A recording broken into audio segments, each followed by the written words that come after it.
집 냉장고 속에 붉은 사과가 오랫동안 자리 잡고 있진 않으신가요? 아무 생각 없이 하나 꺼내 깎아 먹으면 아삭하고 달콤해서 꽤 괜찮다 느끼실 수도 있습니다. 그런데 만약 제가 지금 말씀드린다면 어떨까요? 대한민국 국민의 92%가 사과의 진짜 효능을 제대로 활용하지 못하고 있다는 사실을요. 단 한 가지 단계를 생략했기 때문인데 그 이야기를 들으시면 앞으로 10년간 삶의 질이 바뀔 수도 있습니다. 저도 잘 압니다. 나이가 들면서 몸이 예전 같지 않다는 걸요. 아침에 눈을 뜨자마자 가장 먼저 하는 일은 혈압계를 꺼내 수치를 재보는 겁니다.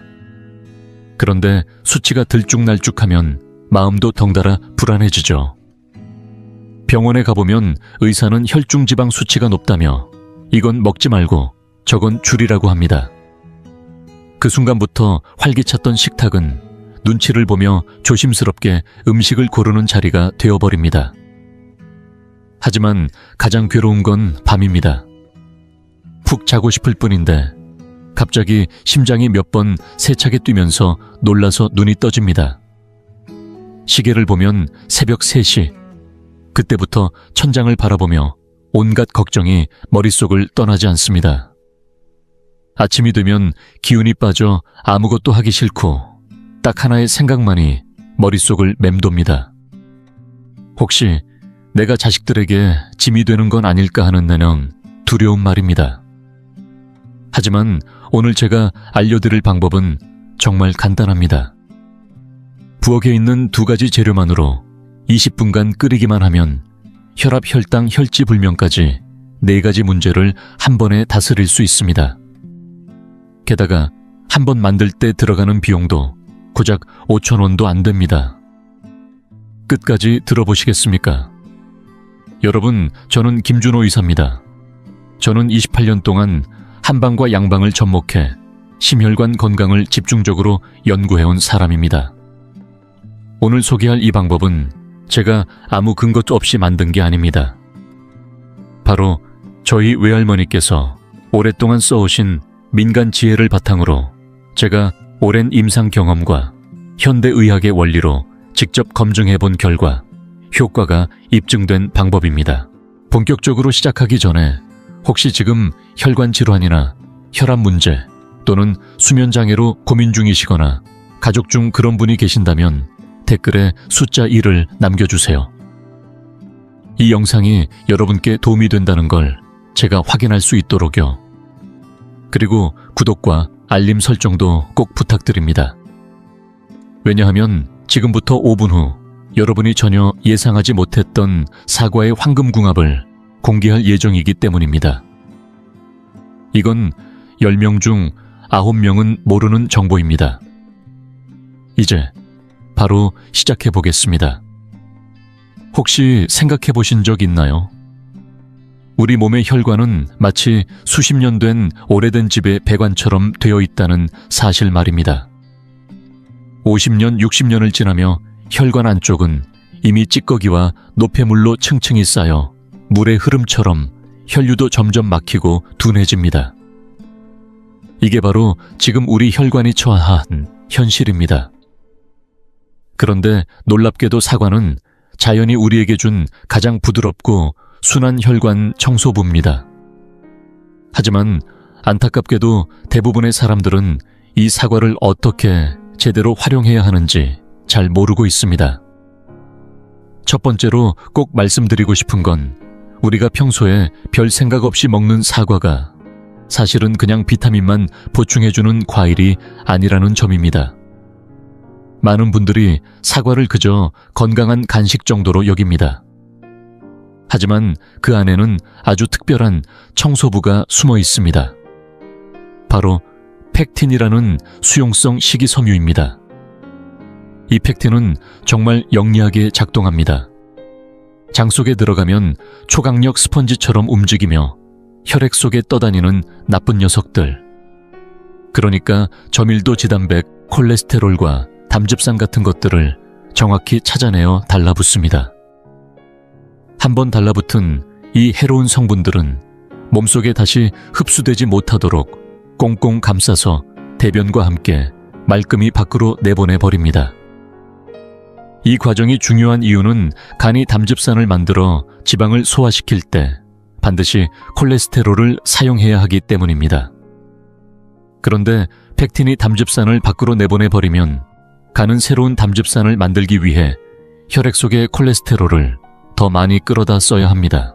그 결과 자연스럽게 혈액 속의 나쁜 콜레스테롤 수치가 낮아지는 것이죠. 한국영양학회에서 진행한 한 추적 조사에서도 이 사실이 확인되었습니다.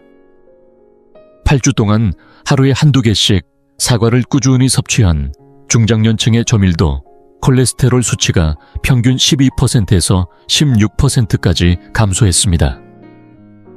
이 수치는 일부 경증 콜레스테롤 저하 약과 비슷한 효과입니다.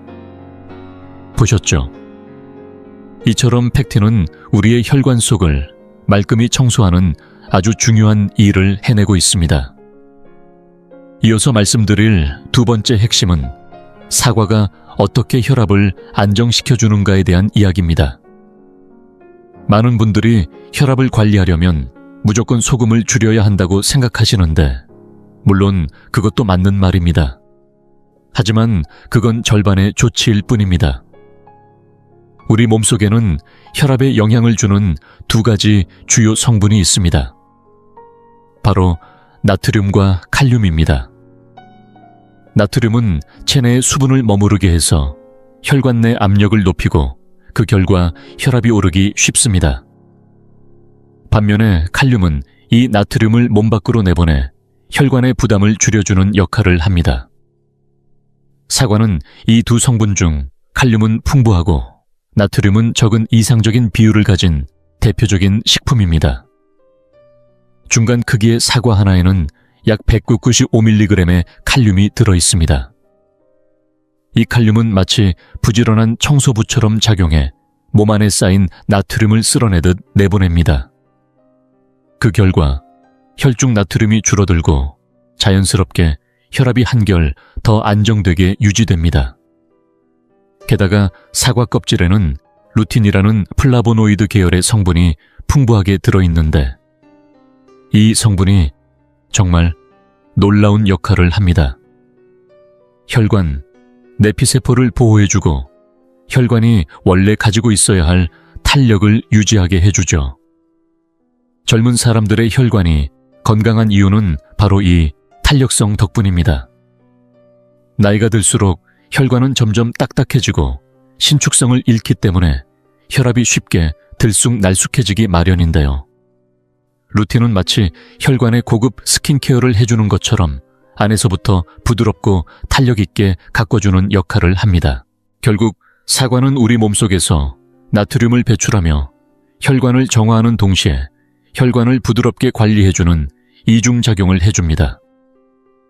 이렇게 두 가지 작용이 동시에 이루어지니 사과야말로 자연이 준 최고의 혈압 안정 식품이라고 해도 과언이 아니죠. 마지막으로 말씀드릴 세 번째 포인트는 사과가 우리 장에 미치는 놀라운 이중 조절 작용입니다. 이 부분은 정말 신기하고도 흥미로운데요. 생으로 먹는 사과에는 거친 수용성 식이섬유가 풍부하게 들어있어 장의 연동운동을 자극하고 배변을 촉진하는 데 효과적입니다. 그래서 평소에 변비로 고생하시는 분들께는 생사과가 참 좋은 도움이 됩니다. 하지만 사과를 한번 익히고 나면 상황은 완전히 달라집니다. 열을 가한 사과 속 펙틴은 부드럽게 풀어지고 동시에 다양한 유익 성분들이 활성화되면서 장을 자극하기보다는 오히려 부드럽게 감싸주는 성질로 바뀌게 됩니다. 특히 자주 설사를 하거나 몸이 냉하고 기운이 부족한 분들, 즉 허약하고 찬 체질을 가진 분들에겐 따뜻하게 익힌 사과가 덜 게 없이 좋은 선택이 될 수 있습니다. 이때의 사과는 장점막을 진정시키고 장내 환경을 안정시키는 데 도움을 줍니다. 동시에 익힌 사과에 남아있는 식이섬유는 자극은 줄이되 연동운동은 유지해주기 때문에 변비를 완화하면서도 과도한 자극 없이 장이 제 기능을 회복할 수 있도록 도와줍니다. 그래서 익힌 사과는 한쪽 방향으로만 작용하는 게 아니라 체질과 상태에 따라 변비든 설사든 모두 부드럽게 조절해주는 특별한 식재료인 것입니다. 결과적으로 장이 예민한 분들이나 속이 자주 불편한 중장년층에게 익힌 사과는 그 자체로 조용한 약처럼 소화기관의 균형을 되찾는 데 큰 역할을 해줍니다. 여기까지 들으셨다면 아마 이렇게 생각하실 겁니다. 사과 하나로 이렇게 많은 일을 한다니 정말 대단하네. 하지만 제가 지금부터 드릴 말씀은 그 사과조차 혼자서는 잠재력을 다 펼치지 못한다는 사실입니다. 만약 사과에 딱 맞는 짝꿍을 하나 붙여준다면 그 효과는 한 단계가 아니라 완전히 다른 차원으로 올라갑니다. 그 짝꿍이 누구냐고요? 지금 바로 말씀드리고 싶지만 잠시만요. 이 이야기를 끝까지 듣고 계신다면 댓글에 숫자 2를 남겨주세요. 여러분이 여전히 함께하고 있다는 걸 알 수 있도록요. 왜냐하면 지금부터가 오늘 이야기의 핵심이거든요. 혹시 속으로 이렇게 생각하신 분도 계실지 모릅니다. 대추, 그거 그냥 피보충에 좋은 거 아니야. 사과랑 끓여 마신다고 뭐가 그렇게 특별하다는 거지. 바로 여기서 많은 분들이 놓치는 포인트가 있습니다. 사과와 대추가 만나면 단순한 영양 더하기가 아니라 우리 몸속에서 새로운 화학적 변화가 일어납니다. 그 이야기를 들려드리기 위해 저는 실제 경험담을 하나 소개하려 합니다. 지금으로부터 8년 전 전라북도 익산에서 정성우 어르신을 처음 뵈었을 때를 아직도 생생히 기억합니다. 당시 연세가 67이셨고 혈압은 158에 95, 콜레스테롤 수치도 낮지 않았습니다.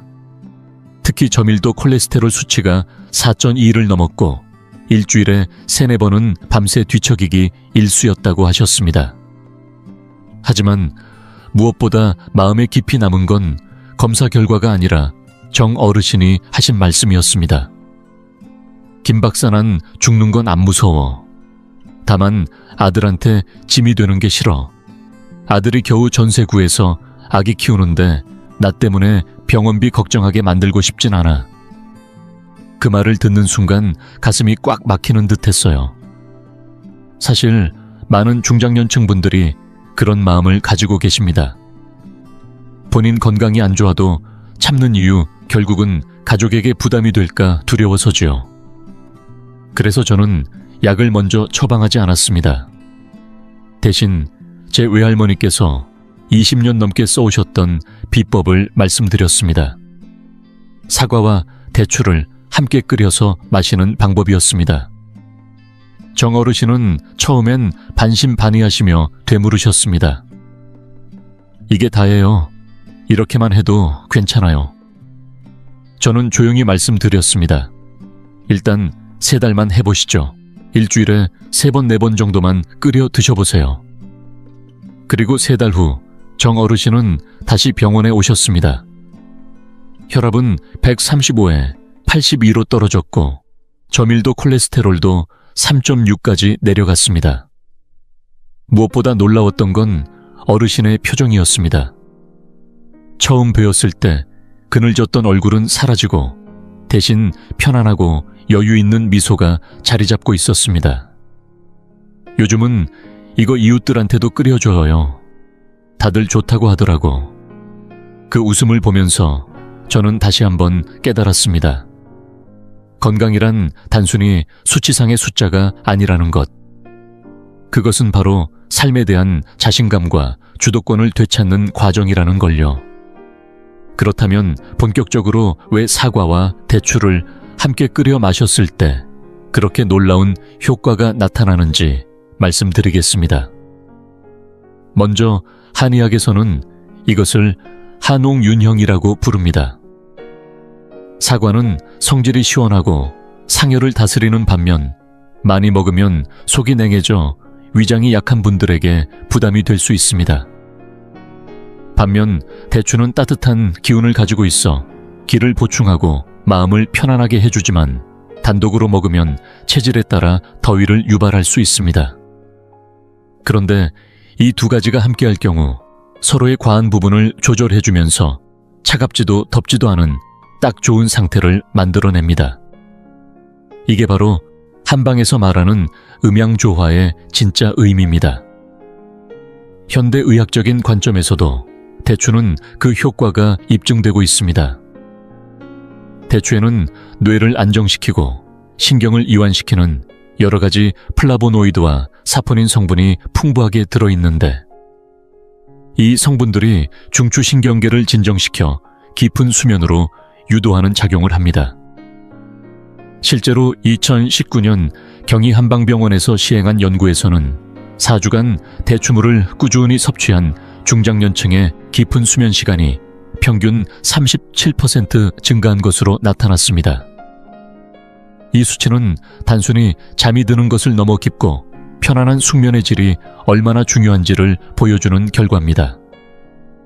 우리 나이대에서는 잠이 안 오는 것보다 자다가 자꾸 깨는 것이 더 문제죠. 그런 면에서 대추는 수면의 깊이를 지켜주는 든든한 후원자라 할 수 있습니다. 그렇다면 사과와 대추가 함께하면 어떤 반응이 생길까요? 제가 하나의 비유를 들어 설명해 드리겠습니다. 사과가 혈관 속을 깨끗하게 청소하는 청소부라면 대추는 그 청소를 마친 공간에 에너지를 채워주는 기술자입니다. 사과가 혈관을 씻어내는 과정에서 몸이 약간 차가워질 수 있는데 이때 대추의 따뜻한 기운이 그 한기를 부드럽게 덮어줍니다. 반대로 대추는 기와 혈을 보충하면서 자칫 열을 올릴 수 있는데 이때 사과의 시원한 성질이 그 과열을 식혀주는 역할을 합니다. 이처럼 사과와 대추는 서로 보완하며 마치 궁합이 잘 맞는 무용수처럼 하나는 나아가고 하나는 물러서며 하나는 청소하고 하나는 보강해주면서 우리 몸의 균형을 맞춰줍니다. 조금 더 구체적으로 말씀드리면 사과는 혈압을 낮추고 혈관을 맑게 하는 역할을 하며 대추는 기운을 북돋우고 마음을 안정시키는 작용을 합니다. 사과는 장의 기능을 개선하고 대추는 위장을 따뜻하게 데워 소화력을 높여줍니다. 사과는 칼륨을 제공해 혈압을 조절하고 대추는 철분을 보충해 빈혈을 예방해줍니다. 이렇게 따로따로 봐도 훌륭한 재료들이지만 두 가지가 만났을 때는 단순한 시너지 수준이 아니라 하나의 완성된 조절 시스템으로 작동하게 됩니다. 옛말에 단방은 약이 아니다. 혼자 울리는 음은 음악이 아니다 라는 말이 있습니다. 어떤 재료든 단독으로는 그 힘을 다 쓰지 못하고 짝을 이뤄야 진짜 효과를 내낸다는 뜻이지요. 사과와 대추의 조합이 바로 그 말의 완벽한 예라고 할 수 있습니다. 이쯤 되면 아마 여러분도 그럼 어떻게 끓이는 거지 하고 궁금하실 겁니다. 곧바로 알려드리겠습니다. 다만 그 전에 만약 지금 이 설명이 도움이 되고 있다는 생각이 드신다면 좋아요 한번 눌러주시고 이 영상을 부모님이나 친구분들께 공유해 주세요. 좋은 건강법은 나만 알고 있기엔 너무 아깝습니다. 그럼 이제 준비되셨나요? 메모장과 펜을 꺼내시거나 스마트폰 메모장을 여셔도 좋습니다. 지금부터 하나하나 천천히 설명드리겠습니다. 먼저 필요한 재료부터 말씀드릴게요. 주재료는 아주 단순합니다. 빨간 사과 2개, 약 400g 정도 필요하고요. 반드시 붉은 사과여야 합니다. 빨간색은 심장을 돕는 색이기 때문입니다. 그리고 대추는 10개에서 10개 정도 가능한 한 자연스러운 자주색 빛을 띠고 알이 꽉 찬 대추를 고르시면 좋습니다. 마지막으로 물은 1.5리터, 즉 대략 밥공기 6그릇 분량이면 됩니다. 이번에는 체질에 따라 어떻게 재료를 조절하면 더 알맞게 드실 수 있는지 설명드리겠습니다. 사람마다 체질이 다르기 때문에 같은 재료도 효과가 다르게 나타날 수 있습니다. 예를 들어 평소에 손발이 차고 추위를 잘 타는 분들, 즉 기가 부족한 분들은 생강 3조각을 함께 넣어주시면 따뜻한 기운을 더해줄 수 있어 더욱 좋습니다. 반대로 자주 입이 마르고 대변이 딱딱한 편이라면 이는 음이 부족한 체질일 가능성이 있으니 대추의 양을 6알 정도로 줄이고 구기자를 한 줌 작게 넣어주면 음을 보충하고 건조함을 완화하는 데 도움이 됩니다. 또 평소에 혀의 설태가 두껍고 몸이 무겁고 끈적한 점액이 많다면 이는 습열이 많은 체질로 볼 수 있기 때문에 귤껍질 2조각을 함께 넣어주시면 담을 사귀고 습기를 줄이는 효과가 있습니다. 이렇게 소량의 조절만으로도 이 레시피는 여러분의 몸에 더욱 맞는 방향으로 작용할 수 있습니다. 이제 본격적으로 재료 손질과 조리법을 말씀드리겠습니다. 먼저 강조드리고 싶은 건 세척 과정에서 절대 대충해서는 안 된다는 점입니다. 대추는 표면에 주름이 많아 먼지나 잔여물이 숨어있기 쉽습니다. 단순히 물에 헹구는 것으로는 부족합니다. 정확한 방법은 대추를 그릇에 담고 식소금 한 스푼과 밀가루 한 스푼을 넣은 뒤 약간의 물을 부어 손으로 기 3분간 문질러 씻어주는 것입니다. 소금은 살균 효과가 있고 밀가루는 강력한 흡착력을 진여 주름 속까지 깨끗이 씻어냅니다. 이후에는 맑은 물로 3번 이상 충분히 헹궈주시면 됩니다. 세척한 물이 탁하게 나올 정도로 차이를 느끼실 겁니다. 사과도 중요한데 껍질째 드셔야 하므로 반드시 10분 정도 소금물에 담갔다가 손바닥으로 껍질을 문지르며 세척한 후 흐르는 물에 깨끗이 헹궈 주셔야 합니다. 대추는 칼집을 몇 개 넣어주면 더 잘 우러나고 대추씨를 뺄지 말지는 체질에 따라 결정하시면 됩니다. 평소에 몸이 열이 많고 입이 자주 마른 분들은 씨를 제거해 주시는 게 좋습니다. 반면 그런 증상이 없다면 씨를 그대로 두셔도 무방합니다. 사과는 껍질은 남기고 속의 씨와 심지만 제거한 뒤 작고 균일한 크기로 잘라 준비합니다. 조리에 사용할 냄비는 가능하면 뚝배기처럼 열이 고르게 전달되고 보온성이 뛰어난 것이 좋습니다. 없을 경우 스테인리스 냄비를 사용하셔도 괜찮습니다. 준비된 사과와 대추를 냄비에 넣고 1.5리터의 물을 부은 후 뚜껑을 덮고 처음엔 센 불에서 끓입니다. 물이 끓어오르기 시작하면 중약불로 줄이고 20분간 은은하게 끓여줍니다. 이 과정에서 향이 변하는 것을 느끼실 수 있을 텐데 처음엔 사과 특유의 산뜻하고 상큼한 과일 향이 피어오르고 시간이 지날수록 대추의 깊고 부드러운 단내가 사과 향에 스며들어 따뜻한 분위기를 만들어줍니다. 사과가 흐물흐물하게 익고 국물이 은은한 금빛으로 변했다면 불을 끄셔도 좋습니다. 만약 구기자를 넣으실 예정이라면 이때 불을 끄고 뜨거운 열에 구기자를 살짝 우려내면 비타민 손실을 줄일 수 있습니다. 단맛을 조금 더하고 싶다면 홍설탕을 아주 소량만 넣어도 되지만 당뇨가 있으신 분은 절대 넣지 마십시오. 다 끓인 후에는 너무 뜨겁지 않게 식힌 다음 드시는 것이 좋습니다. 섭씨 60도 이하로 약간 미지근한 상태일 때 마시는 것이 가장 안전하고 편안합니다. 너무 뜨거운 음료는 식도 점막을 자극할 수 있으니 주의하세요. 남은 물은 냉장고에 보관하시면 이틀 정도는 드실 수 있습니다. 마시는 시간은 아침 식사 후 1시간, 저녁 식사 후 1시간 또는 잠자기 전 1시간 정도가 가장 좋습니다. 절대 공복에 드시지 마세요. 사과에 들어있는 유기산이 위 점막을 자극해 속쓰림을 유발할 수 있습니다. 주 3회에서 4회 정도면 충분하며 매일 드실 필요는 없습니다. 몸이 적응할 시간을 주는 것이 중요합니다. 한 번에 200에서 300ml, 즉 종이컵 1컵 반 정도가 적당하며 너무 많이 마시는 것은 오히려 부담이 될 수 있습니다. 혹시 지금 스마트폰을 보고 계신다면 잠깐 영상을 멈추고 지금 바로 한번 만들어 보세요. 직접 해보는 것만큼 좋은 경험은 없습니다. 이제 다시 집중해서 들어주시겠어요? 지금부터 말씀드릴 내용은 많은 분들이 무심코 범하고 있는 실수들입니다.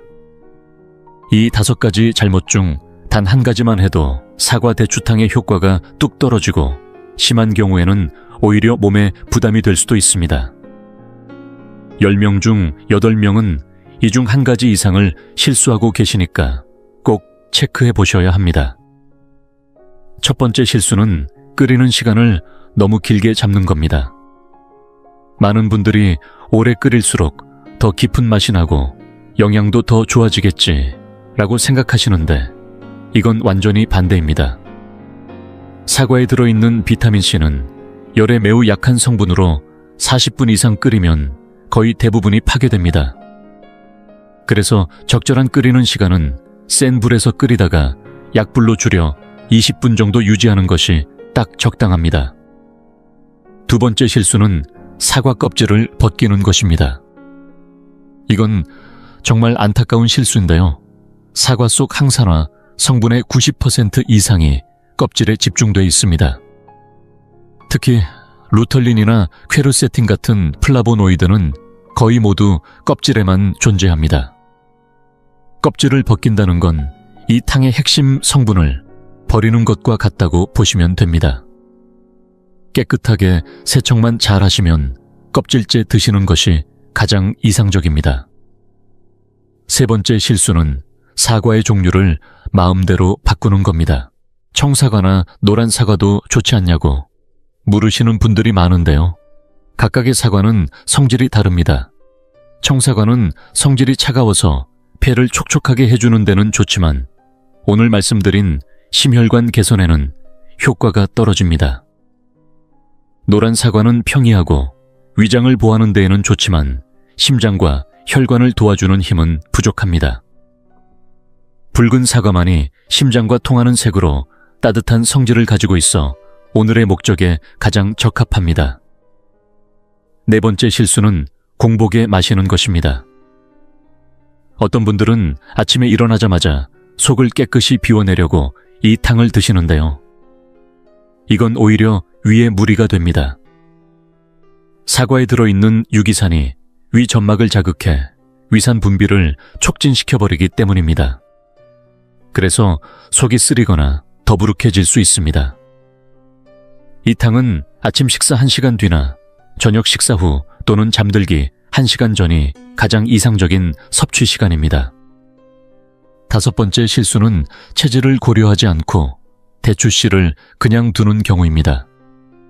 평소에 몸에 열이 많고 입이 마르거나 대변이 굳고 혀가 붉고 마른 편이라면 여러분은 열성 체질일 가능성이 높습니다. 그런데 대추씨는 따뜻하고 건조한 성질이 강해서 이런 분들께는 오히려 체열을 높여 탈이 날 수 있습니다. 이런 경우에는 반드시 대추씨를 제거하고 사용하는 것이 좋습니다. 그렇지 않으면 이 탕이 오히려 부작용을 부를 수 있습니다. 지금까지 말씀드린 5가지 실수 중 혹시 여러분도 모르게 했던 건 없으신가요? 있다면 댓글에 숫자를 남겨주세요. 예를 들어 2번 실수했어요 처럼 알려주시면 제가 여러분께 추가로 팁을 드릴 수 있을 겁니다. 이 부분이 특히 도움이 되셨다면 댓글로 꼭 한 줄 남겨주시고요. 다음 내용도 이어서 알려드리겠습니다. 이제 마지막으로 정말 중요한 주의사항 몇 가지를 꼭 알려드리겠습니다. 아무리 좋은 건강식도 모든 사람에게 똑같이 적용되진 않기 때문에 드시기 전에 반드시 자신의 상태를 먼저 점검하셔야 합니다. 이 사과 대추차는 기본적으로 부드럽고 안전한 편이지만 아래에 해당하는 분들은 반드시 주의가 필요합니다. 첫 번째는 당뇨가 있거나 혈당이 자주 높게 나오는 분들입니다. 사과와 대추는 천연식품이긴 하지만 과당과 포도당을 다량 함유하고 있습니다. 특히 대추는 당 성분이 60%에서 많게는 80%까지 들어있어 혈당이 쉽게 오를 수 있습니다. 이 경우엔 절대로 설탕이나 홍설탕을 추가하시면 안 되고 대추의 양도 3알에서 4알 정도로 줄이셔야 합니다. 그리고 한 번에 마시는 양도 200ml를 넘기지 않는 것이 좋습니다. 무엇보다 중요한 건 이 음용을 시작하기 전에 꼭 담당 주치의와 상담해서 본인의 상태에 적합한지 확인하는 것입니다. 두 번째는 현재 고혈압 약이나 고지혈증 약, 심장질환 약을 복용 중이신 분들입니다. 이 부분은 정말 여러 번 강조해도 지나치지 않습니다. 이 사과 대추차는 어디까지나 식이요법의 일환이지 약을 대체할 수 있는 치료제는 아닙니다. 현재 드시고 있는 약은 절대 멈추지 마시고 의사의 지시에 따라 계속 복용하시면서 병행하는 보조요법으로 생각하셔야 합니다. 건강식이 아무리 좋다고 해도 임의로 약을 줄이거나 끊는 것은 매우 위험한 선택이 될 수 있습니다. 식이요법과 약물 치료는 각자 병행하는 평행선이지 서로를 대신할 수는 없습니다. 세 번째는 현재 감기나 독감 등 급성 감염증을 앓고 계신 분들입니다. 사과와 대추는 따뜻한 성질을 가진 식품이라 열이 나거나 목이 아프고 염증 반응이 활발한 상태에서 섭취하게 되면 오히려 증상을 악화시킬 수 있습니다. 이럴 땐 몸이 어느 정도 회복되고 열이 내린 후에 드시는 것이 더 안전하고 효과적입니다. 네 번째는 여성분들 중 생리 중인 경우입니다. 대추는 원래 보혈작용이 뛰어나지만 생리기간에 과도하게 섭취하면 오히려 출혈량이 많아지거나 생리기간이 길어질 수 있습니다. 그래서 생리 중이신 분들은 섭취를 줄이거나 며칠간 중단하시는 것을 권장드립니다. 섭취 빈도와 용량에 대해서 다시 한번 정리해드리겠습니다. 이 차는 일주일에 3번에서 4번 정도면 충분합니다. 매일 드실 필요는 없고 몸이 흡수하고 회복할 수 있는 시간을 주는 것이 중요합니다. 한 번에 드시는 양은 200에서 300ml, 즉 밥그릇 한 그릇 정도가 적당합니다. 음용 후에는 입안에 당 성분이 남지 않도록 미지근한 물로 가볍게 입을 헹궈주시는 것이 치아 건강에도 좋습니다. 여기까지가 오늘 준비한 모든 내용입니다. 끝으로 한 말씀 드리고 싶습니다. 한의학에 이런 말이 있습니다.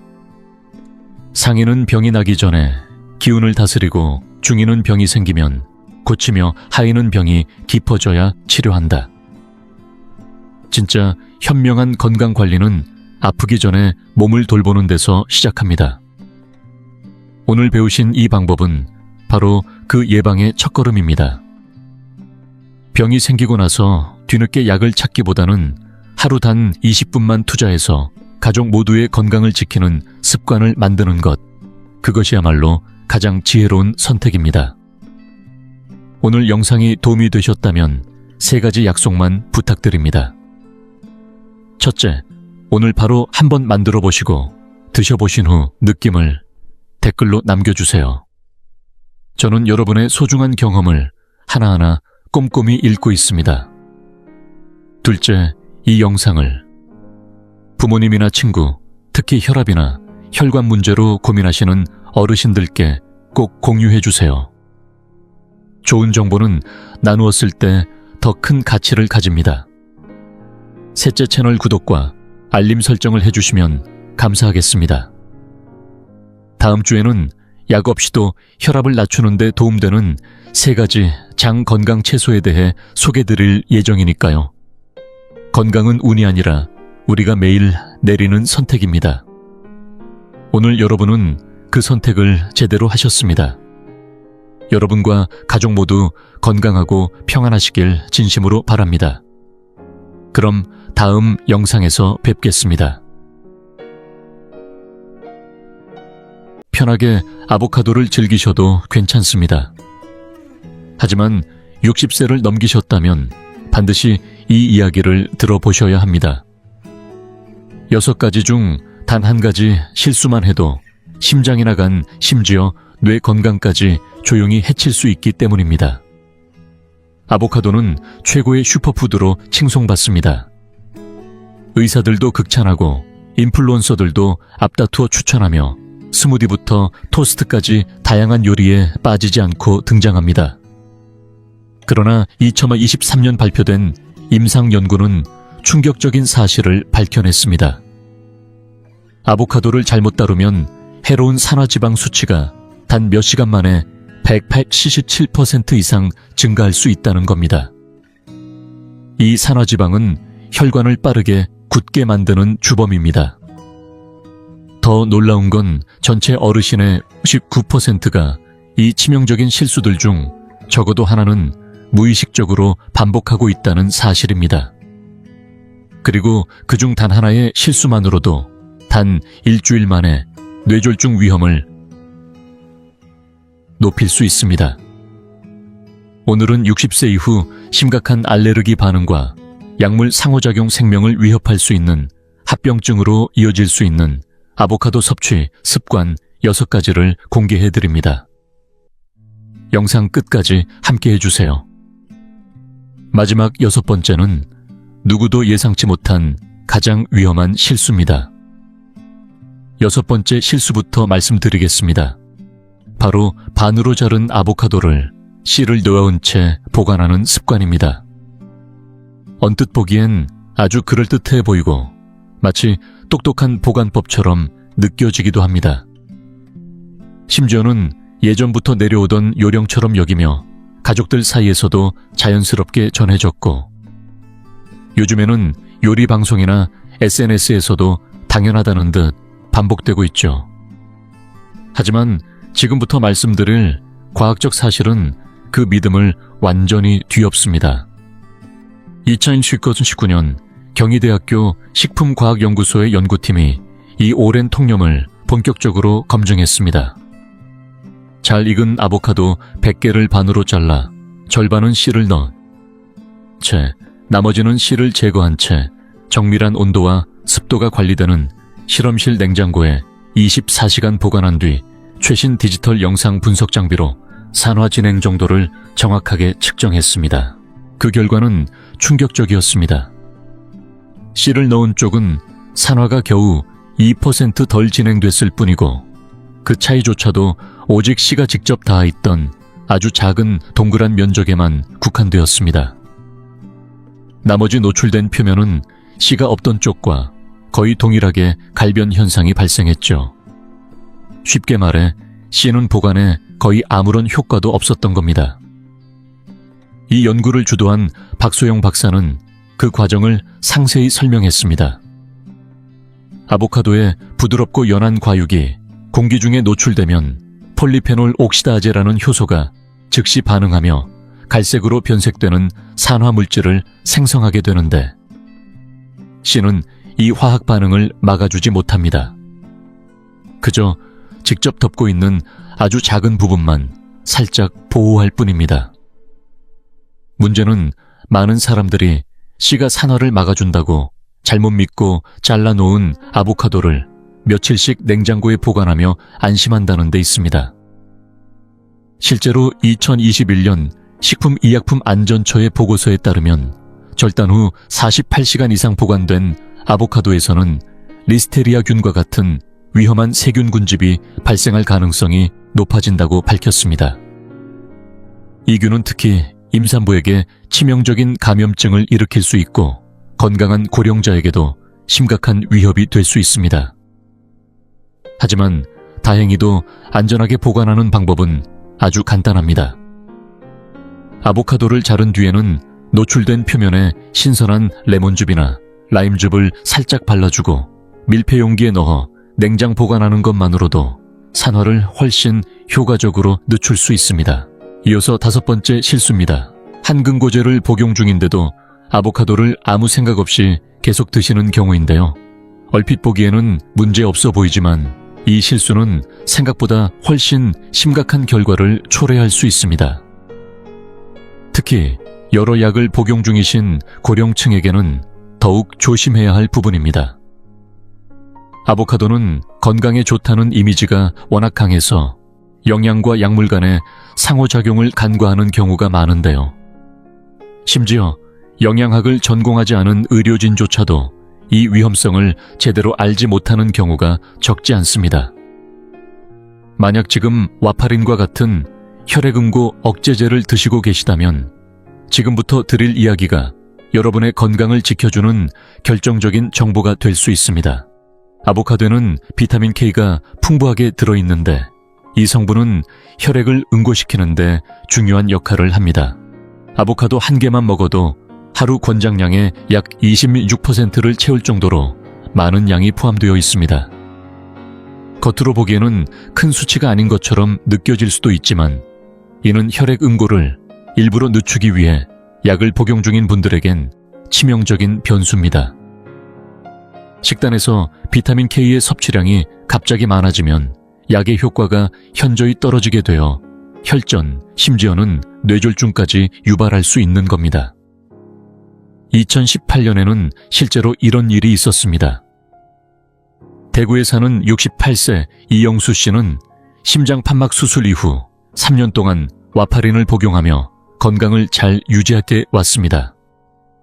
그런데 어느 날부터 매일 아보카도를 섭취하기 시작했고 불과 2주 만에 INR 수치가 2.5에서 1.2로 급격히 떨어졌습니다. 이 수치는 매우 위험한 상태이며 결국 그는 작은 뇌졸중을 겪게 되었습니다. 서울 세브란스 병원의 심장내과 전문의 김태훈 교수는 이렇게 말합니다. 한근고제 복용자에게 식단의 일관성은 치료의 핵심입니다. 비타민 K가 들어간 식품을 갑자기 늘리거나 줄이면 약물의 효과가 심하게 흔들릴 수밖에 없습니다. 이 문제는 아보카도 생과일만의 문제가 아닙니다. 아보카도 오일 과카몰리 혹은 성분표에 따로 적혀 있지 않은 스무디 한 잔조차도 동일한 영향을 줄 수 있습니다. 하지만 다행히도 완전히 아보카도를 포기할 필요는 없습니다. 중요한 건 양보다 일관성입니다. 평소 식단에 아보카도를 일정하게 포함시키고 있다면 급격하게 늘리거나 줄이지 않는 것이 핵심입니다. 만약 앞으로 아보카도를 더 자주 드시고 싶다면 반드시 점진적으로 늘리셔야 하며 주치의와 상담을 통해 약물 복용량을 조정받는 것이 중요합니다. 그리고 식단이 바뀔 때마다 INR 수치를 보다 자주 검사해 안정적으로 관리하는 것이 필요합니다.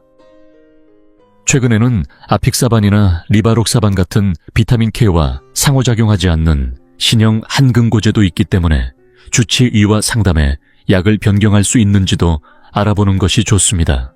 지금 당장 실천할 수 있는 방법 중 하나는 식사일지를 쓰는 것입니다.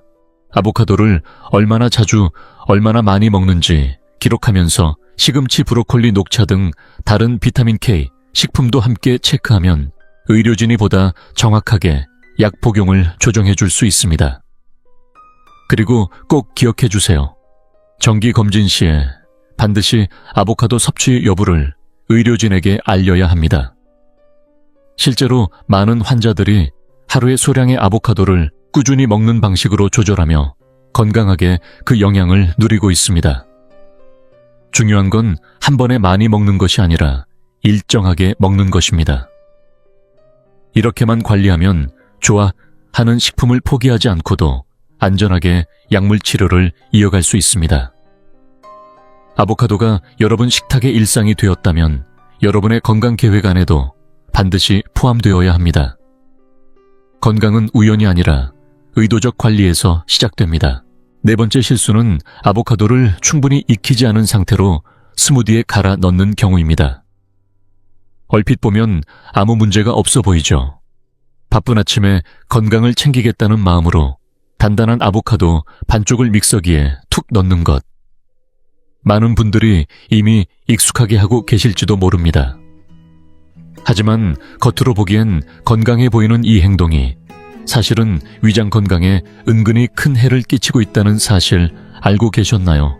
덜 익은 아보카도는 퍼신이라는 독성 물질이 훨씬 더 많이 함유되어 있습니다. 이 성분은 원래 식물이 곰팡이나 해충으로부터 스스로를 지키기 위해 만들어내는 강력한 천연 항균 성분입니다. 문제는 이 퍼신의 수치가 익는 과정에서 자연스럽게 감소해야 안전해지는데 너무 이른 시점에 섭취하면 장에 심각한 자극을 줄 수 있다는 겁니다. 실제로 2020년 한국농식품연구원이 발표한 논문에 따르면 덜 익은 아보카도는 잘 익은 것보다 퍼신이 약 3.7배나 더 많았습니다. 서울 강남의 소화기내과 전문의 김은정 박사는 이 증상을 아보카도 장증후군이라 부릅니다. 김 박사가 진료한 수많은 환자들은 공통적으로 배에 가스가 심하게 차고 찌르는 듯한 복통 지속적인 설사까지 겪고 있었습니다. 증상을 추적해보면 거의 모두가 한 가지 공통점을 가지고 있었죠. 바로 단단한 아보카도를 자주 스무디에 넣어 마시고 있었다는 점입니다. 덜 익은 아보카도는 소화가 어려운 복합 전분과 떫은 맛을 유발하는 탄닌 성분이 많아 장에 큰 부담을 주며 이로 인해 장내 미생물 균형이 무너지기도 쉽습니다. 스탠퍼드 대학교의 2022년 연구에서는 덜 익은 아보카도가 장내 유익균을 감소시키고 유해균을 증식시키는 메커니즘이 확인되었으며 불과 4주 만에 장내 좋은 균이 23%나 줄어든다는 결과도 나왔습니다. 이건 단순한 복부 불쾌감이 아니라 장 건강 전체에 심각한 영향을 미치는 신호입니다. 게다가 맛도 식감도 기대 이하입니다. 잘 익은 아보카도의 부드럽고 고소한 맛, 대신 덜 익은 것은 입 안가득 떫고 거친 섬유질 덩어리를 남깁니다. 아무리 건강한 재료를 함께 넣어도 씹히는 이물감과 쓴맛이 전부를 망쳐버립니다. 결국 영양도 잃고 즐거움도 잃고 장까지 해치는 결과를 맞게 되는 겁니다. 그렇다면 어떻게 해야 제대로 익었는지 알 수 있을까요? 방법은 아주 간단합니다. 손바닥으로 아보카도를 감싸쥐고 부드럽게 눌러보세요. 살짝 탄력이 느껴질 정도가 가장 이상적인 상태입니다. 너무 단단하면 아직 이르고 너무 물렁하면 이미 지나친 상태죠. 또 하나의 팁은 꼭지 자국을 보는 겁니다. 줄기자리가 부드럽게 떨어지면서 초록색이 드러나면 딱 좋은 시기입니다. 반대로 갈색이라면 이미 숙성이 지나버린 것이고 단단하게 붙어 있어 잘 떨어지지 않으면 아직 숙성이 덜 된 상태입니다. 혹시 빨리 익히고 싶다면 신문지나 종이봉투에 바나나나 사과와 함께 넣어두세요. 이 과일들이 자연스럽게 내뿜는 에틸렌 가스가 아보카도의 숙성을 도와줍니다. 이렇게 하면 보통 상온에서 4, 5일 걸리던 숙성 시간이 2, 3일로 단축됩니다. 마지막으로 꼭 당부드리고 싶은 경고가 하나 있습니다. 절대로 전자레인지나 오븐으로 익히려 하지 마세요. 겉으로는 부드러워질 수 있지만 내부 화학 성분은 여전히 덜 익은 상태. 그대로 남아있어 퍼신 농도가 여전히 높습니다. 이런 방식으로 억지로 무르게 만든 아보카도는 장을 상하게 할 위험은 그대로인데 오히려 더 쉽게 먹히기 때문에 더 많은 양을 섭취하게 되는 부작용이 있습니다. 부드럽게 갈린다고 해서 안전한 것이 아니며 단지 모양만 바꾼 채로 해로움을 감추고 있을 뿐입니다. 이제 세 번째 실수로 넘어가 보겠습니다. 혹시 본인이 라텍스 알레르기가 있음에도 불구하고 아보카도를 드시고 계신가요? 처음 들으셨을 땐 어이없는 이야기처럼 들릴 수 있습니다. 하지만 이 단순한 실수가 여러분을 응급실로 데려갈 수도 있다는 사실 꼭 기억하셔야 합니다. 특히 나이가 들어감에 따라 면역 체계가 예전 같지 않은 분들에게는 더욱 주의가 필요합니다. 지금도 수천 명의 어르신들이 자신도 모르게 아보카도에 알레르기 반응을 일으키고 있고 원인을 전혀 눈치채지 못한 채 과카몰리 한 숟가락 샐러드 한 조각 속에 숨어있는 위험에 노출되어 있습니다. 이 현상은 의료계에서 라텍스 과일 증후군이라는 이름으로 불립니다.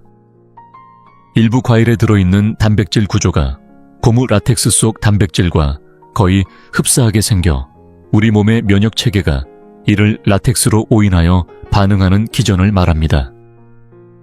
아보카도는 그 중에서도 대표적인 문제의 과일입니다. 서울 아산병원의 알레르기 내과 전문의 박지민 교수는 이렇게 설명합니다. 몸이 예민한 분들에겐 이 유사한 단백질 구조가 강한 알레르기 반응을 일으킬 수 있습니다. 입 주변이 가렵거나 붓는 증상부터 시작해서 심하면 기도가 붓고 혈압이 급격히 떨어져 생명이 위협받는 아나필락시스까지도 이어질 수 있습니다. 실제로 국제알레르기학회지에 발표된 대규모 연구에 따르면 라텍스 알레르기 진단을 받은 사람 중 53%가 아보카도에 대해서도 명확한 알레르기 반응을 보였다고 합니다. 이는 단순한 우연이 아니라 반드시 주의를 기울여야 할 신호입니다. 실제 사례도 있습니다. 부산에서 간호사로 일하던 34세 김다현 씨는 평소 병원에서 라텍스 장갑을 착용할 때만 약간의 간지러움을 느끼는 정도였습니다. 큰 문제라고 생각하지 않았던 그녀는 어느 날 저녁 식당에서 과카몰리를 주문해 먹었고 불과 몇 분 만에 숨을 제대로 쉬지 못하고 얼굴이 붓기 시작했습니다. 구급차가 도착했을 때는 이미 혈압이 급격히 떨어진 상태였고 다행히 에피네프린 주사로 겨우 위기를 넘겼습니다. 문제는 이 위험한 단백질 성분이 열에도 강하다는 겁니다. 즉, 구운 음식이나 조리된 소스에 들어있어도 아나필락시스 반응이 발생할 수 있습니다. 아보카도 오일 빵 소스, 심지어는 드레싱에도 들어있을 수 있으니 더욱 주의가 필요합니다. 여기에 더해 식당에서 라텍스 장갑을 착용한 손으로 아보카도를 만졌을 경우에도 미세한 단백질 입자가 음식에 옮겨가 알레르기 반응을 유발할 수 있습니다. 어떤 분들은 나 한 번도 반응 없었는데 라고 하실 수도 있습니다. 하지만 면역계는 어느 날 갑자기 민감해질 수 있습니다. 처음엔 괜찮아도 두 번째 노출에서 훨씬 강한 반응을 보일 수 있다는 게 무서운 점입니다. 더욱이 아보카도만 문제가 되는 게 아닙니다. 바나나, 키위, 파파야, 밤 등도 비슷한 단백질 구조를 가지고 있어 같은 증후군 범주에 속합니다. 2019년 유럽에서 진행된 연구에서는 라텍스 알레르기가 있는 사람 중 무려 89%가 이런 과일 중 최소 2가지에 알레르기 반응을 보인 것으로 나타났습니다. 조금이라도 의심된다면 병원에서 피부 반응 검사나 특이 항체 혈액 검사를 통해 정확한 진단을 받는 것이 가장 안전합니다. 만약 라텍스 과일 증후군으로 진단된다면 안타깝지만 그 식품군 전체를 피하는 것이 현재로선 가장 확실하고 안전한 방법입니다. 아보카도를 특별히 안전하게 조리하는 방법은 존재하지 않습니다. 심지어 소량이라 해도 민감한 사람에겐 심각한 반응을 일으킬 수 있습니다.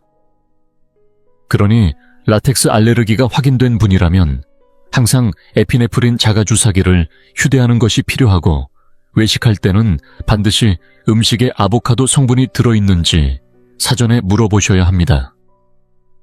요즘은 과카몰리뿐 아니라 샐러드, 드레싱, 디저트빵, 심지어 수프나 소스 속에도 아보카도가 숨어있는 경우가 많습니다. 작은 질문 하나가 여러분의 생명을 지킬 수 있습니다. 이제 두 번째 실수입니다. 바로 아보카도 씨를 먹는 행위인데요. 처음 들으시면 정말 그걸 먹는다고 싶을 수 있지만 요즘 온라인상에서는 씨앗이야말로 진정한 슈퍼푸드라고 떠들썩하게 홍보되고 있습니다. 건강 인플루언서들은 너도 나도 씨를 갈아 마시라며 항산화 성분이 과육보다도 훨씬 풍부하다고 주장하죠. 하지만 그 이면에는 심각한 진실이 숨어 있습니다. 이 트렌드를 무심코 따라하다간 여러분의 장에 상처가 생기고 심할 경우 장이 뚫리는 위험한 상황까지 초래될 수 있습니다. 요즘 유튜브나 블로그에서는 아보카도 씨를 건조해서 가루로 만들거나 오븐에 구워 먹고 심지어 생으로 씹어 먹는 사람들까지 등장하고 있습니다. 하지만 그 화려한 말 뒤에 숨겨진 불편한 진실은 이 잘못된 건강 정보가 실제로 응급실행 사례를 빠르게 늘리고 있다는 점입니다. 특히 장기 기능이 약해진 중장년층에게는 더 치명적일 수 있습니다. 2013년 국내 한 연구팀이 발표한 논문에 따르면 아보카도 씨에는 항산화 효과가 있는 페놀 화합물이 포함되어 있는 것이 사실입니다. 하지만 동시에 퍼신이라는 독성 물질도 과육보다 최대 100배 이상 많이 포함되어 있으며 이는 생체에 치명적인 영향을 줄 수 있다는 경고가 함께 명시되어 있습니다.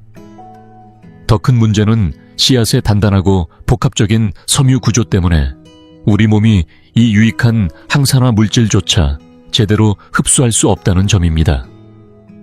결국 우리가 생각하는 건강 효과는 거의 없고 위험성만 남는 셈이죠. 서울 성모병원의 소화기내과 전문의 한재민 교수는 최근 2년간 아보카도 씨를 꾸준히 섭취하다 장천공으로 응급수술을 받은 사례만 7건 이상 직접 집도했다고 밝혔습니다. 그중 한 여성은 건강한 20대였고 매일 아침 씨앗을 갈아 스무디에 넣어 마신 지 3주 만에 갑작스러운 복통을 호소하며 응급실로 실려왔습니다. 복부 CT 검사 결과 장내에 작고 날카로운 구멍들이 다수 발견되었고 긴급 수술 외엔 방법이 없었습니다.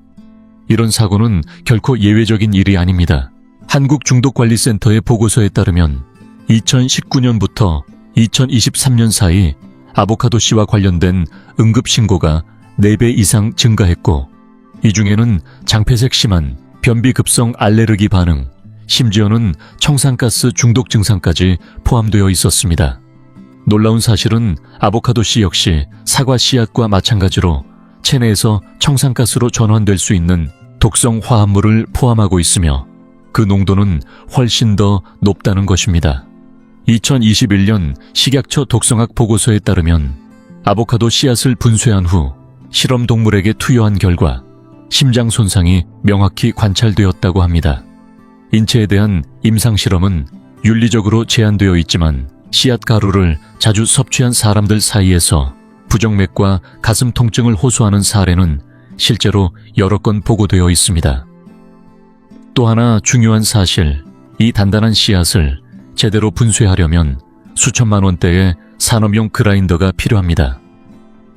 가정용 블렌더로는 절대 분쇄가 불가능하고 갈아 넣었다고 착각하는 그 조각들은 여전히 날카롭고 딱딱해서 장내 조직을 쉽게 찢을 수 있습니다. 만약 씨를 활용하고 싶다면 차라리 퇴비로 쓰는 것이 훨씬 안전하고 환경에도 좋습니다. 산성 토양을 좋아하는 식물의 비료로 훌륭하게 활용될 수 있으며 일부 사람들은 씨를 조각해 공예품으로 만들거나 천연 염색 재료로 활용하기도 합니다. 하지만 절대로 먹어서는 안 됩니다. 단언컨대 믿을 만한 영양학자나 진짜 의사는 아보카도 씨 섭취를 권장하지 않습니다. 이 위험한 유행을 선동하는 사람들은 여러분의 건강보다 SNS, 좋아요 수에 더 관심이 있는 사람들입니다. 현명한 선택은 분명합니다. 여러분의 믹서기에도 접시 위에도 아보카도 씨는 절대로 올라가서는 안 됩니다. 마지막 6번째 실수입니다. 아보카도를 높은 온도로 조리하는 것. 이것이야말로 아보카도의 귀한 영양을 완전히 무너뜨리는 가장 치명적인 실수입니다. 상상보다 훨씬 많은 분들이 이 실수를 무의식 중에 반복하고 있고 그만큼 흔한 잘못이기도 합니다. 반으로 갈은 아보카도를 그릴에 구워 먹거나 팬에 기름을 두르고 바삭하게 볶아 먹거나 뜨거운 찌개나 밥에 아보카도를 넣어 비벼 먹는 행위. 보기엔 건강하고 트렌디해 보이지만 실상은 전혀 그렇지 않습니다. 왜냐하면 아보카도의 핵심 성분인 불포화 지방산은 열에 굉장히 약하기 때문입니다. 이 건강한 지방은 특히 심장 건강과 염증 억제에 탁월한 효능을 보여주지만 문제는 이 지방이 약 133도만 넘어도 쉽게 산화된다는 것입니다. 산화가 시작되면 몸에 이로운 성분은 독성 물질로 변질되어 오히려 건강을 해치는 원인이 되죠. 2020년 한국식품과학회지에 발표된 연구에 따르면 아보카도 오일을 단 180도에서 10분간 가열했을 때 WHO에서 정한 안전 기준을 초과하는 알데하이드와 산화 부산물이 다량 생성된 것으로 나타났습니다. 연세대 식품독성학 연구팀의 이수연 박사 역시 이 문제를 지적하며 산화된 아보카도에서 생성되는 아크롤레인과 하이드록시날이 DNA를 손상시킬 수 있는 수준이라고 밝혔습니다. 특히 구운 아보카도에서는 생 아보카도보다 무려 15배나 높은 하이드록시날이 검출되었다는 충격적인 결과도 있습니다. 문제는 여기서 끝이 아닙니다. 아보카도는 지방뿐 아니라 비타민C, 비타민 K, 비타민 B군 등 열에 취약한 영양소가 풍부한데 높은 온도에 노출되면 이들 역시 순식간에 파괴됩니다. 실제로 식품영양학회지에 실린 비교 실험에 따르면 아보카도를 단 5분간 팬에 볶았을 때 비타민C는 90%, 엽산은 76%, 비타민 B6는 65%가 소실된 것으로 나타났습니다. 우리가 아보카도를 먹는 가장 큰 이유가 이들 영양소임을 생각하면 이는 건강을 챙기는 게 아니라 스스로 망치는 것과도 같습니다. 더욱 심각한 점은 과도한 연로 갈색으로 변한 아보카도에서는 아크릴라마이드가 생성된다는 점입니다. 이 물질은 타느 음식에서 주로 발견되며 국제암연구소에서도 발암 가능 물질로 분류한 위험한 성분입니다. 유럽식품안전청에서 구운 아보카도를 조사한 결과 1kg당 185마이크로그램이라는 기준 초과 수치를 확인했다고 발표한 바도 있습니다. 솔직히 말해 맛도 그다지 좋지 않습니다. 원래 아보카도의 진한 고소함과 크리미한 질감은 고온에서 완전히 사라져버리고 질기고 쓰고 금속 맛이 섞인 듯한 이상한 맛으로 바뀌어버리죠. 실제로 전 세계 수많은 전문 셰프들이 아보카도를 조리용 재료에서 제외하는 이유가 바로 여기에 있습니다. 맛도 건강도 모두 희생되기 때문입니다. 그렇다면 아보카도를 제대로 즐기려면 어떻게 해야 할까요? 답은 간단합니다. 절대로 뜨거운 음식에 직접 넣지 말고 요리가 끝난 후 약간 식힌 상태에서 넣어야 합니다. 예를 들어 따뜻한 비빔밥을 만든 후 살짝 식힌 뒤 아보카도를 얹거나 새우시처럼 차가운 요리에 활용하는 것이 가장 이상적입니다. 파스타에 넣을 경우에도 면을 식힌 후 조심스럽게 섞어야 합니다. 드레싱이나 소스를 만들 때도 따로 만들어 식은 음식 위에 뿌리는 방식이 가장 좋습니다. 만약 그릴 향이 그립다면 옥수수나 피망 양파 같은 다른 채소를 먼저 구워두고 식힌 후 아보카도와 섞는 방식이 훨씬 안전합니다. 아보카도를 현명하게 활용하는 방법은 더 이상 익히는 것이 아닙니다. 오히려 그 섬세한 성질을 지키면서 조리법을 조정하는 창의적인 냉조리 방식이 핵심입니다. 이렇게만 활용해도 아보카도가 가진 풍부한 영양과 매력을 고스란히 누릴 수 있습니다. 이제 여러분은 아보카도에 대한 가감없는 진실을 알게 되셨습니다.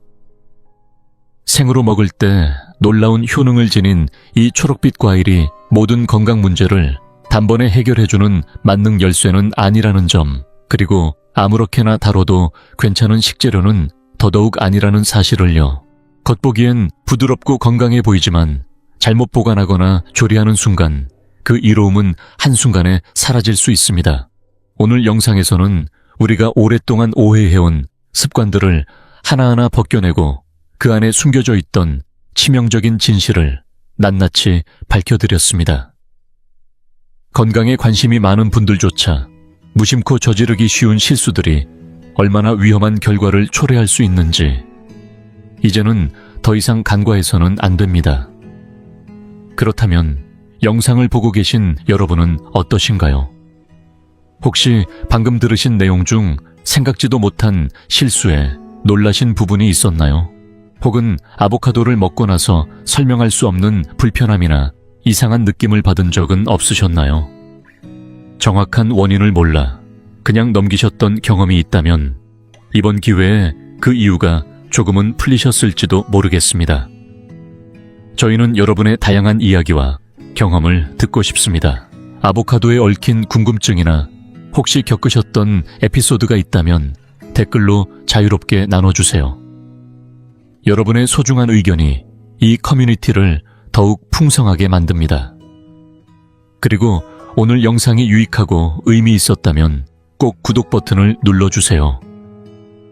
저희는 매주 50세 이후에 건강 활력 에너지 회복을 주제로 검증된 정보와 과학 기반 팁을 꾸준히 전해드리고 있습니다. 건강한 삶을 함께 만들어가는 이 여정에 여러분도 함께 해주세요. 활기차고 빛나는 내일을 위해 우리 함께 힘을 모읍시다.